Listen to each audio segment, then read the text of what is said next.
नमस्कार मु डॉक्टर निर्मल्य देव प्रधान मु Bagchi Shri Shankar cancer centre and research institute रे पेडियाट्रिक ऑन्कोलॉजी डिपार्टमेंट रे कंसल्टेंट अच्छी आम यूनिट रे आमे पिला जन्म होबा ठारू 18 वर्ष पर्यंत होउथबा समस्त प्रकार कर्कट रोग एवं पिलांकरे देखा जाउथबा रक्तजनित रोगर सबु प्रकार चिकित्सार व्यवस्था करिथाउ।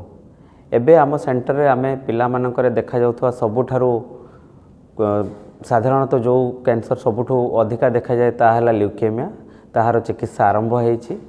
ता छड़ा पिला मानकरे देखा जाउथबा अन्यान्य सॉलिड ट्यूमर जेमती हमर हाड़ रे होउथबा कैंसर यूइंग सार्कोमा ओस्टियोसार्कोमा किंबा छोटो पिलांकर पेट रे देखा जाउथबा ट्यूमर जेमती किडनी ट्यूमर हला Wilms tumour liver tumour hepatoblastoma neuroblastoma ता छड़ा मांसपेशीर जो राब्डोमाया सार्कोमा ये सब चिकित्सार सबु किछि व्यवस्था अच्छी। ता छड़ा पिला मानकरे आ गोटे सॉलिड ट्यूमर बहुत कॉमन देखा जाए ता हला ब्रेन ट्यूमर तार सुविधा मध्य आमर हॉस्पिटल रे अच्छी। यह छड़ा आमर जो वार्डटी अच्छी एथिरे आमे भविष्य रे खूब शीघ्र बोन मेरो ट्रांसप्लांट मध्य आरंभ करिवार अच्छी। आम हॉस्पिटल रे एबे ब्लड बैंक आरंभ हो जाइछि। सो आमे आम पिला मानक पे सबु किछि सुविधा अछि जे कोनोसी blood component packed blood cell हो किंबा आमर रैंडम डोनर प्लेटलेट हो आमे सबु किछि एठू पाई पारुछु। पिला मानकु केमोथेरेपी देबा पे जहा जहा जो प्रकार जंत्र इत्यादि दरकार हेइ थाए यार सबु आमर लेटेस्ट उपकरण अछि आम पाखरे।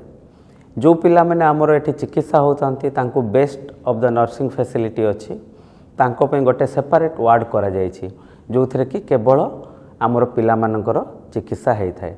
सेथिरे आमर well trained paediatric onco nurses सब अछंती जो माने कि डेडिकेटेडली काम करूथांती। यह छड़ा पिलाटी जेतोळे कैंसर पे चिकित्सा पे आसे से पाखापाखी 6 मास जाए भुवनेश्वर रहिबा दरकार। एई भितरे प्रति प्राय 2 रु 3 सप्ताह पिलाटी सप्ताह 10 दिन पे हॉस्पिटल को विभिन्न कारण पे आसी थाए। केतेबेले हुए तो केमोथेरेपी लगे केतेबेले ज्वर पे आसिला किंबा अन्य कारण पे से एडमिट होई थाए।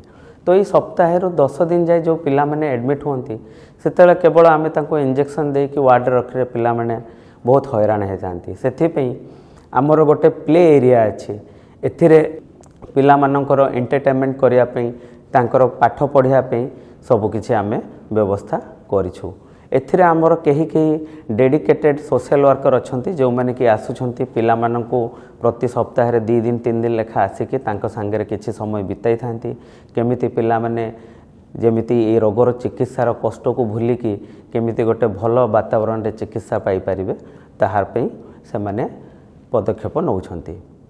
एहा छडा आमर हॉस्पिटल रे सबु प्रकार रो सर्जरी रो व्यवस्था रहिछि। आमर रेडिएशन ऑन्कोलॉजी रहिछि पिला मानकु मध्य रेडिएशन ऑन्कोलॉजी जदि निशारे दरकार हुए किंबा एनेस्थेसिया दरकार हुए तार सुविधा अछि किंबा नॉर्मल थिले तार भी व्यवस्था अछि। एहा छडा आमर सबु प्रकार रो लैब अछि। आमर हेमाटोलॉजी लैब अछि आमर एथिरे मोलेकुलर लैब अछि हिस्टोपैथोलॉजी लैब अछि आम हॉस्पिटल रेडियोलॉजी एवं न्यूक्लियर मेडिसिन भी अछि।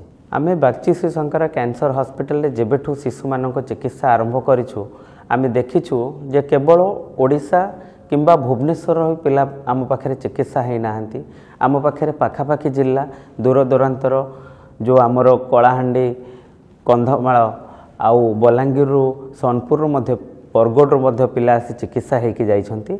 एहा छड़ा किछि पिला एमिति भी अछंती जो माने कि आमर वेस्ट बेंगल झारखंड छत्तीसगढ़ मध्य से माने चिकित्सा पाइकी एबे जाइछंती। आ एई सब पिला माने मु कहिया पे चाहिबी ए माने सब हेले आमर क्लास 7 8 9 10 रो पिला किछि किछि पिला अछंती जो माने कि से माने ए आमर फेब्रुआरी मास रे हेबा पे थिबा मैट्रिक परीक्षा रे मध्य से माने एबे देबा पे प्रस्तुत हेइ सारछंती।